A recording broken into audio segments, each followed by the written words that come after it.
윤주는 거실 창가에 서서 어두운 밤하늘을 바라보았습니다. 3시가 넘은 시각이지만 또 잠이 오지 않았죠. 매일 밤. 이렇게 불면의 시간을 보내는 것이 이제는 일상이 되어버렸습니다. 38살 전업주부의 삶은 생각보다 고단했어요. 아침부터 저녁까지 반복되는 집안일과 육아에 지친 몸은 피곤에 절어 있는데 마음은 왜 이리 허전한지 모르겠네요.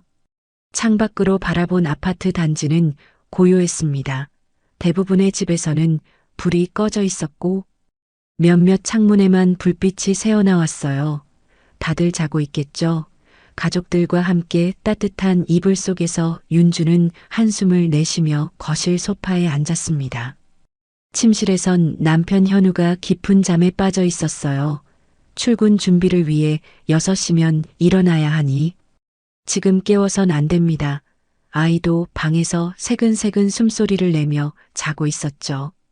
세상에서 가장 소중한 두 사람이 곁에 있는데 왜 이렇게 외로운 걸까요? 윤주는 핸드폰을 꺼내 SNS를 열었습니다. 친구들의 행복한 일상이 화면을 가득 채웠어요. 여행 사진, 맛있는 음식, 아이들의 성장 기록 모두가 행복해 보이는데 왜 자신만 이토록 공허한 느낌이 드는 걸까 생각했죠. 결혼 전엔 꿈이 많았습니다. 대학에서 문학을 전공하고 출판사에서 일하며 언젠가는 자신의 이야기를 담은 책을 내고 싶었어요. 하지만 결혼과 출산 이후 모든 꿈은 서서히 희미해졌습니다. 현우의 월급으로 겨우 생활을 유지하는 상황에서 자신의 꿈을 찾아 나서기엔 너무 늦은 것만 같았죠. 윤주는 핸드폰을 내려놓고 창가로 다시 다가갔어요. 어둠 속에서 불빛 하나가 눈에 들어왔습니다. 건너편 동에 있는 한 집의 창문이었죠. 저 집에 누군가도 자신처럼 잠 못 이루는 밤을 보내고 있을까 문득 궁금해졌어요. 불현듯 갑갑함이 밀려왔습니다. 윤주는 가벼운 외투를 걸치고 아파트 현관문을 조용히 열었어요. 한밤중이지만 잠시 바람이라도 쐬어야 할 것 같았죠. 엘리베이터를 타고 내려와 단지 안벤치에 앉았습니다. 차가운 공기가 폐부 깊숙이 들어왔어요. 이렇게라도 숨을 쉬어야 할 것 같았습니다. 분리수거장 쪽에서 소리가 들렸습니다. 누군가 이 시간에 쓰레기를 버리고 있었어요. 호기심에 고개를 돌리니 중년의 남자가 정성스럽게 재활용품을 분류하고 있었죠. 마주친 시선에 남자가 먼저 고개를 숙여 인사했습니다. 윤주도 가볍게 목례를 하며 벤치에서 일어났어요. 집으로 돌아가려던 발걸음을 멈추고 분리수거장으로 향했습니다. 어차피 잠도 오지 않으니 집안 쓰레기라도 정리해볼까 생각했죠. 남자를 옆에 두고 묵묵히 쓰레기 분리 작업을 시작했어요. 남자가 먼저 입을 열었습니다. 바로 앞동에 사는 석훈이라고 자신을 소개했어요. 48살의 독신 남성이었죠. 윤주도 이름과 동이름을 말했습니다. 석훈의 차분한 목소리와 인상이 좋았어요. 잠시 일상적인 대화를 나누다 보니 어색함이 사라졌습니다. 석훈은 출판사에서 편집장으로 일한다고 했어요. 윤주의 귀가 번쩍 뜨였죠. 자신이 꿈꾸던 분야였으니까요. 대화는 자연스럽게 책과 문학으로 흘러갔습니다. 석훈은 윤주의 문학적 소양에 놀라움을 표현했어요. 오랜만에 누군가와 깊은 대화를 나누는 기분이 좋았습니다. 시간 가는 줄 모르고 이야기를 나누다 보니 동쪽 하늘이 밝아오기 시작했어요. 윤주는 현우가 곧 일어날 시간이라는 것을 깨닫고 서둘러 인사를 건넸습니다. 석훈도 아쉬움을 표하며 헤어졌죠. 며칠 후 윤주는 마트에서 장을 보다 우연히 석훈과 마주쳤어요. 반가운 마음에 자연스럽게 인사를 나누었습니다. 장보기를 마친 후 근처 카페에서 함께 커피를 마시게 되었죠. 석훈의 차분한 말투와 깊은 대화는 윤주에게 위로가 되었어요. 용기를 내어 자신의 불면증과 외로움에 대해 털어놓았습니다. 석훈은 진지하게 윤주의 이야기를 들어주었어요. 충고나 평가 없이 그저 공감해주는 석훈의 태도가 좋았죠. 대화를 마치고 헤어질 때 석훈은 힘들면 언제든 연락하라며 명함을 건넸습니다. 집으로 돌아오는 길 윤주의 마음엔 잔잔한 물결이 일었어요. 오랜만에 누군가에게 자신의 진짜 감정을 털어놓은 기분이 어떻게 표현해야 할지 모르게 좋았습니다. 명함을 지갑에 넣으며 석훈의 진지한 눈빛이 떠올랐죠. 현우와는 나눌 수 없는 대화였어요. 남편은 항상 바쁘고 피곤해 보였으니까요. 집에 도착해 평소처럼 집안일을 하면서도 윤주의 머릿속엔 석훈과의 대화가 맴돌았습니다. 오늘 밤엔 어쩌면 잠이 올지도 모르겠다는 생각이 들었어요. 그날 밤 윤주는 이상하게도 편안하게 잠들었습니다. 하지만 이후 몇 밤은 또다시 불면의 시간이 찾아왔어요. 잠이 오지 않는 시간이 길어질수록 윤주의 머릿속에는 석훈과 나눈 대화가 맴돌았죠. 지갑 속 명함이 자신을 부르는 것만 같았습니다. 열흘 정도가 지난 어느 밤 윤주는 또다시 잠을 이루지 못했어요. 시계를 보니 새벽 1시가 넘었습니다. 옆에서는 현우가 깊은 잠에 빠져 있었죠. 윤주는 조심스럽게 침대에서 일어나 거실로 나왔어요. 핸드폰을 들고 한참을 망설였습니다. 결국 지갑에서 석훈의 명함을 꺼내 문자를 보냈어요. 잠이 오지 않는다는 내용이었죠. 거의 바로 답장이 왔습니다. 석훈도 작업 중이라 깨어 있었다고 했어요. 괜찮다면 아파트 단지 벤치에서 만나자는 제안에 윤주는 심장이 빠르게 뛰는 것을 느꼈습니다. 가볍게 외투를 걸치고 조용히 집을 나섰어요. 단지 안벤치에서 석훈이 기다리고 있었습니다. 그의 모습을 본 순간 윤주는 이상하게 안도감이 들었어요. 석훈은 따뜻한 차를 담은 보온병을 가져왔죠. 둘은 밤 공기를 마시며 오랜 친구처럼 대화를 나누었습니다. 석훈은 자신의 삶과 일에 대해 이야기했어요. 학창 시절부터 좋아하던 책을 업으로 삼아 행복하다고 말했죠. 하지만 혼자 사는 외로움도 있다며 윤주를 바라봤습니다. 그 눈빛에 윤주의 가슴이 살짝 떨렸어요. 그날 이후 불면의 밤이면 윤주는 석훈에게 연락을 했습니다.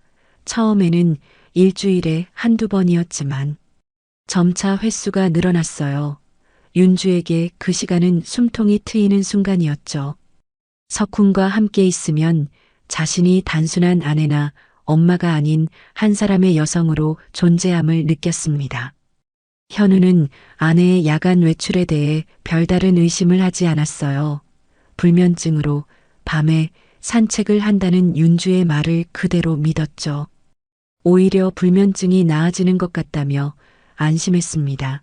윤주는 그런 현우에게 죄책감을 느끼면서도 석훈을 만나지 않는 밤은 상상할 수 없었어요. 어느 날 석훈은 밤바람이 차가워지니 자신의 집에서 이야기를 나누자고 제안했습니다. 윤주는 처음엔 망설였지만 결국 따라갔어요. 석훈의 집은 책으로 가득한 아늑한 공간이었죠. 윤주는 책장을 둘러보며 행복한 미소를 지었습니다. 석훈은 따뜻한 차와 함께 자신이 편집한 책을 보여주었어요. 그날 밤 윤주는 석훈의 집에서 자신의 꿈에 대해 오랫동안 이야기했습니다. 석훈은 윤주의 글재주를 높이 평가하며 함께 책을 만들어 보자고 제안했어요.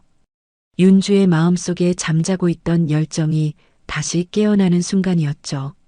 현우는 아내의 변화를 느꼈습니다. 불면증이 줄어들었다는 말과 달리 윤주의 야간 외출은 더욱 빈번해졌어요. 처음에는 단순히 불면증으로 인한 산책으로 생각했지만 점점 의심이 커져갔죠. 어느 날 밤 현우는 윤주가 나간 후 자신도 모르게 창가에 서서 그녀가 돌아오기를 기다렸습니다. 시간이 흘러도 윤주가 돌아오지 않자 현우는 걱정이 되었어요. 평소 산책은 30분을 넘지 않았는데 이미 1시간이 지났죠. 혹시 무슨 일이 생긴 건 아닐까 자켓을 걸치고 아파트 단지를 돌아보기로 했습니다. 밤 공기가 쌀쌀했어요. 단지 안을 돌아다니며 윤주를 찾았지만 어디에도 보이지 않았습니다. 놀이터 벤치 산책로 모두 비어 있었죠. 불안감이 커져 전화를 걸었지만 윤주는 받지 않았어요. 현우는 다시 집으로 돌아와 기다리기로 했습니다. 새벽 2시쯤 현관문이 열리는 소리에 현우는 침실에서 나왔어요. 윤주는 상기된 얼굴로 외투를 벗고 있었죠. 현우가 물었습니다. 어디 갔다 왔냐고요? 윤주는 잠시 당황한 기색을 보이더니 공원을 걸었다고 대답했어요. 현우는 더 묻지 않았지만 마음속 의심은 커져만 갔습니다. 다음 날부터 현우는 윤주의 행동을 더 주의 깊게 살펴보았어요. 핸드폰을 자주 확인하고 문자가 오면 살짝 미소 짓는 모습이 낯설었죠. 평소보다 옷차림에 신경 쓰는 것도 눈에 띄었습니다. 부부 사이의 대화는 줄어들었고 침실에서도 서로 등을 돌린 채 잠들곤 했어요. 일주일이 지난 어느 밤 현우는 결심했습니다. 윤주가 외출한 후 몰래 뒤를 밟기로 했어요. 아이는 이미 깊이 잠들어 있었죠. 현우는 검은색 후드티를 입고 윤주가 나간 지 5분 뒤에 집을 나섰습니다. 멀찍이 떨어져 윤주를 따라갔어요. 그녀는 아파트 단지를 가로질러 반대편 동으로 향했죠. 현우의 가슴이 묵직해졌습니다.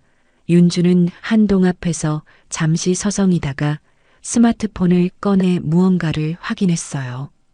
그리고 얼마 지나지 않아 한 남자가 나타났습니다. 처음 보는 남자였어요. 40대 중반으로 보이는 남자는 윤주를 반갑게 맞이했죠. 두 사람은 잠시 이야기를 나누더니 함께 걷기 시작했습니다. 현우는 숨어서 그들을 지켜보았어요. 벤치에 앉아 이야기를 나누는 두 사람의 모습이 너무도 친밀해 보였죠. 한참을 대화하던 두 사람은 일어나 남자의 동으로 향했습니다. 엘리베이터를 타고 올라가는 모습을 본 현우는 그 자리에 굳어버렸어요. 마음속에서 무언가가 무너지는 소리가 들리는 것 같았죠. 한참을 멍하니 서 있다가 천천히 집으로 돌아왔습니다. 그날 밤 현우는 잠을 이루지 못했어요. 아내가 돌아오길 기다리며 온갖 생각이 머릿속을 채웠죠. 새벽 3시쯤 현관문이 열리고 윤주가 들어왔습니다. 현우는 잠든 척 눈을 감았어요. 윤주가 조용히 침대에 누워 이불을 덮는 소리가 들렸죠. 현우의 가슴은 무겁기만 했습니다. 이후 며칠 동안 현우는 겉으로는 아무렇지 않은 척했습니다. 평소와 다름없이 출근하고 귀가했어요. 하지만 속으로는 감정이 폭풍처럼 휘몰아쳤죠. 배신감, 분노, 슬픔이 뒤섞여 밤마다 뒤척이며 잠을 이루지 못했습니다. 현우는 체계적으로 증거를 모으기 시작했어요. 소형 디지털 카메라를 구입해 윤주의 행적을 기록하기로 했죠. 다시 한번 윤주가 야간 외출을 한 날 현우는 조용히 뒤를 따랐습니다. 이번에는 좀 더 가까이서 두 사람의 모습을 사진으로 담았어요. 남자의 집으로 들어가는 윤주의 모습, 남자와 함께 나누는 대화, 친밀한 미소를 짓는 장면까지 모두 기록했습니다. 사진을 보며 현우의 가슴은 찢어질 듯 아팠어요. 15년간의 결혼 생활이 이렇게 무너질 수도 있다는 현실을 받아들이기 힘들었죠. 현우는 조사를 더 진행했습니다. 남자의 신원을 알아보기 위해 아파트 관리사무소에 들렀어요. 마치 많은 직원이 있어 정보를 얻을 수 있었죠. 이름은 석훈, 나이는 48, 독신으로 출판사에서 일하고 있다는 사실을 알게 되었습니다. 다음으로 현우는 윤주의 휴대폰을 확인하기로 했어요. 아내가 목욕하는 동안 백업 데이터를 확보했죠. 메시지 내용을 보며 현우는 충격에 빠졌습니다. 석훈과 윤주의 대화는 단순한 친구 사이를 넘어선 감정이 담겨 있었어요. 책을 함께 만들자는 이야기, 윤주의 글재주를 칭찬하는 내용, 그리고 점점 깊어지는 감정에 대한 표현들이 있었습니다. 현우는 메시지를 읽으며 아내가 왜 이런 선택을 했는지 이해하려고 노력했어요. 자신이 부족했던 걸까, 관심이 부족했던 걸까, 회의감이 밀려왔죠. 한 달여 동안 현우는 모든 증거를 수집했습니다. 사진, 영상, 메시지 기록까지 모두 정리했어요. 변호사를 만나기 위한 자료였죠. 아직 아내에게 직접적으로 이 사실을 언급하진 않았습니다. 감정이 격해지면 이성적인 판단이 어려울 것 같았어요. 가장 힘든 건 아이 앞에서 평범한 아빠로 있어야 한다는 점이었습니다. 저녁 식사 시간 아이의 숙제를 도와주며 웃음을 지어야 했어요. 아이에게 상처 주고 싶지 않았죠.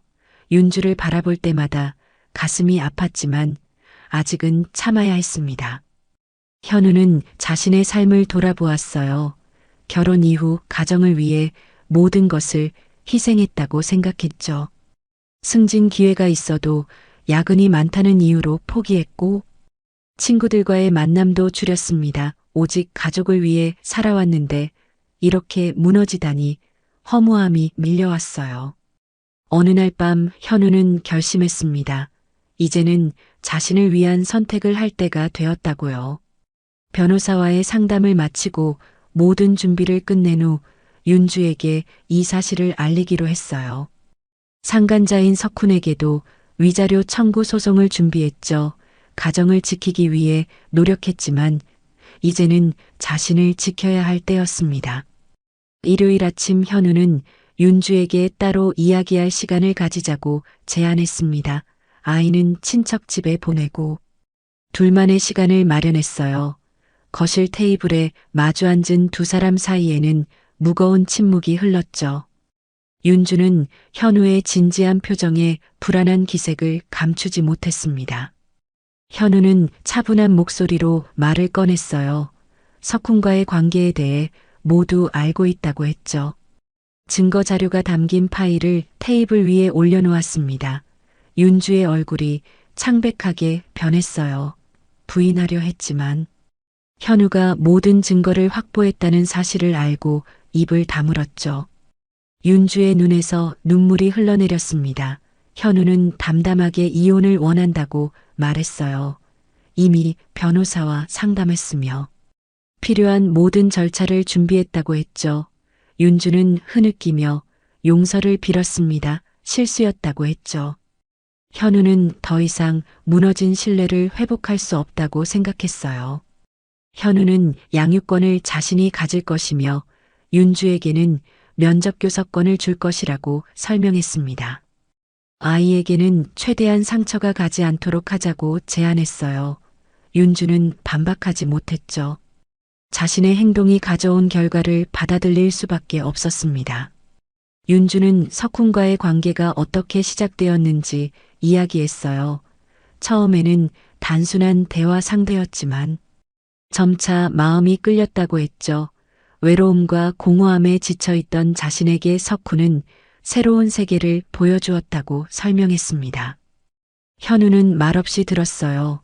이해하려고 노력했지만 상처는 여전했죠. 윤주는 현우에게 한 번만 더 기회를 달라고 간청했습니다. 석훈과의 관계는 완전히 끝내겠다고 약속했어요. 하지만 현우의 마음은 이미 굳어 있었죠. 15년간의 결혼 생활이 무너진 지금 다시 신뢰를 쌓는 것은 불가능하다고 생각했습니다. 현우는 일어서며 자신이 준비한 이혼 합의서를 건넸어요. 윤주에게 생각할 시간을 주겠다고 했죠. 하지만 결정은 바뀌지 않을 것이라고 단호하게 말했습니다. 윤주는 테이블에 엎드려 흐느꼈어요. 현우는 잠시 망설이다가 집을 나섰죠. 아파트 단지를 한참 걸으며 복잡한 감정을 정리했습니다. 다음 날 현우는 회사에 휴가를 내고 변호사 사무실을 찾았어요. 이혼 절차와 양육권 문제, 그리고 석훈에 대한 위자료 청구 소송에 대해 상담했죠. 변호사는 모든 증거가 충분하다며 현우의 손을 들어주었습니다. 법적으로는 문제 없지만 감정적으로 힘든 시간이 될 것이라고 조언했어요. 집으로 돌아오는 길에 현우는 새로운 보금자리를 찾아야겠다고 생각했습니다. 이사 갈 곳을 알아보기 위해 부동산 앱을 열었어요. 아이와 함께 시작할 새 생활을 그려보며 마음을 다잡았죠. 상처는 깊었지만 이제는 앞으로 나아가야 할 때였습니다. 윤주는 며칠 동안 석훈에게 연락하지 않았습니다.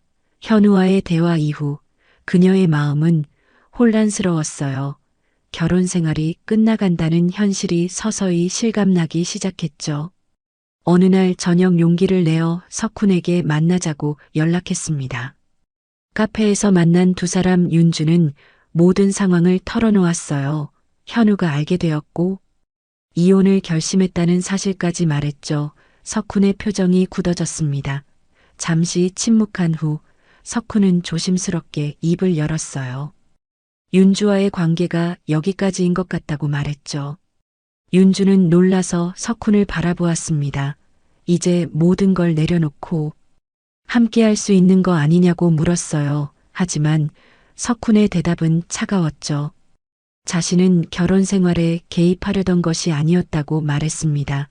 윤주가 이혼하길 원한 적도 없었다고 덧붙였어요. 석훈은 윤주와의 관계를 감정적 교류로만 생각했다고 했습니다. 책 이야기를 나누고 서로의 외로움을 달래주는 친구로 여겼다고요. 물론 그 이상의 감정도 있었지만 가정을 파괴할 만큼 진지하게 생각한 적은 없었다고 말했죠. 윤주의 눈에 다시 눈물이 고였습니다. 윤주는 자신이 얼마나 큰 착각을 했는지 깨달았어요. 석훈에게 모든 것을 걸었는데 그는 단지 일시적인 교감을 나눈 것뿐이었죠. 카페를 나오며 윤주는 허탈함을 느꼈습니다. 남편도 잃고 석훈마저 떠나보내게 된 현실이 너무 잔인했어요. 집으로 돌아온 윤주는 모든 것을 새롭게 바라보기 시작했습니다. 그동안 자신이 얼마나 소중한 것들을 놓치고 있었는지 깨달았어요. 아이의 자는 모습을 보며 뜨거운 눈물이 흘렀죠. 평범했던 일상이 얼마나 소중했는지 너무 늦게 알아버렸습니다. 현우가 매일 아침 일어나 출근 준비를 하던 모습, 퇴근 후 지친 몸으로도 아이와 놀아주던 시간들, 생일마다 잊지 않고 챙겨주던 작은 선물들까지 모든 기억이 떠올랐어요. 윤주는 자신의 어리석음에 가슴이 아팠죠. 외로움을 핑계로 모든 것을 망쳐버린 자신을 용서할 수 없었습니다. 다음 날 윤주는 현우에게 전화했어요. 만나서 이야기하고 싶다고 했죠. 카페에서 마주한 현우의 눈빛은 이전과 달리 차갑고 단호했습니다. 윤주는 모든 잘못을 인정하고 용서를 구했어요. 석훈과도 완전히 끝났다고 설명했죠. 하지만 현우의 결심은 변하지 않았습니다. 이미 새 집 계약을 마쳤고 이사 준비를 시작했다고 했어요. 위자료와 양육비에 관한 합의서도 건넸죠. 윤주는 무너지는 마음을 감추지 못했습니다. 모든 것이 끝났다는 현실을 받아들일 수밖에 없었어요. 집으로 돌아온 윤주는 오랜만에 책장을 열었습니다. 대학 시절 좋아하던 책들이 먼지를 뒤집어 쓴 채 꽂혀 있었어요. 그중 한 권을 꺼내 읽기 시작했죠. 자신을 잃어버린 채 살아온 시간들을 되돌아보며 앞으로 어떻게 살아갈지 생각했습니다.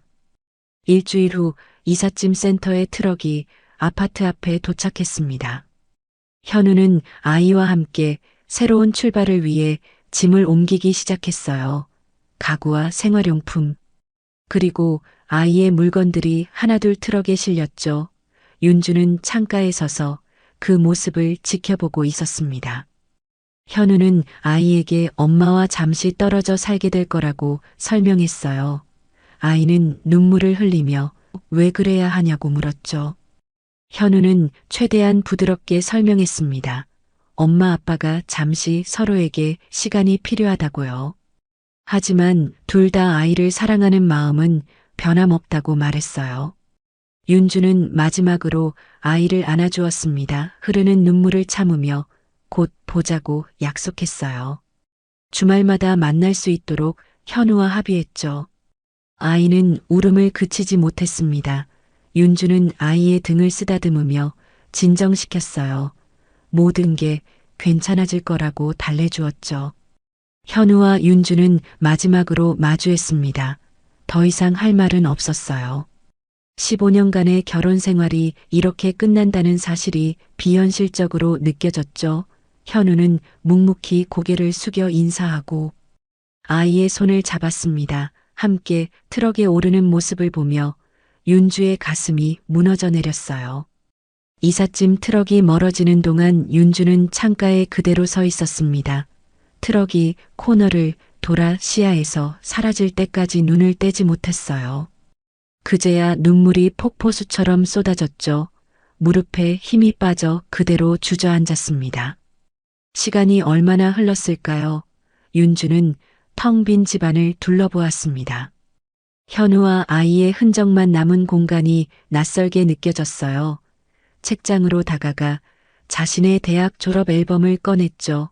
젊고 꿈 많던 시절의 모습이 눈에 들어왔습니다. 앨범을 넘기며 윤주는 자신의 삶을 돌아보았어요. 문학을 전공하며 작가의 꿈을 키웠던 시간 출판사에서 인턴으로 일하며 미래를 그렸던 나날들. 그리고 현우를 만나 사랑에 빠졌던 순간까지 모든 기억이 물밀듯이 밀려왔죠. 윤주는 책상에 앉아 오랜만에 노트를 펼쳤습니다. 펜을 들고 글을 쓰기 시작했어요. 자신의 실수와 후회, 그리고 앞으로의 다짐까지 모든 감정을 담아냈죠. 글을 쓰는 동안 마음이 조금씩 가라앉는 것을 느꼈습니다. 창밖으로 해가 지고 있었어요. 윤주는 창가에 서서 붉게 물든 하늘을 바라보았습니다. 이제 모든 것을 다시 시작해야 했죠. 외로움을 핑계로 소중한 것들을 놓친 자신을 용서하는 법부터 배워야 했어요. 아이와의 관계를 지키고 자신의 꿈도 찾아가기로 결심했습니다. 다음 날 아침 윤주는 오랜만에 일찍 일어났어요. 이력서를 준비해 출판사에 지원했죠. 비록 경력이 단절되었지만 다시 시작할 수 있다고 믿었습니다. 아이를 위한 방도 그대로 두었어요. 주말마다 올 아이를 위해 특별한 시간을 준비하기로 했죠. 이제 윤주는 불면의 밤을 새로운 시작을 위한 시간으로 바꾸기로 했습니다. 잠 못 이루는 밤이면 글을 쓰고 책을 읽으며 자신을 채워나가기로 했어요. 실수를 통해 배운 교훈을 삶의 밑거름으로 삼겠다고 다짐했죠. 비록 가정은 지키지 못했지만 이제라도 자신의 삶을 바로 세우는 일이 남았습니다.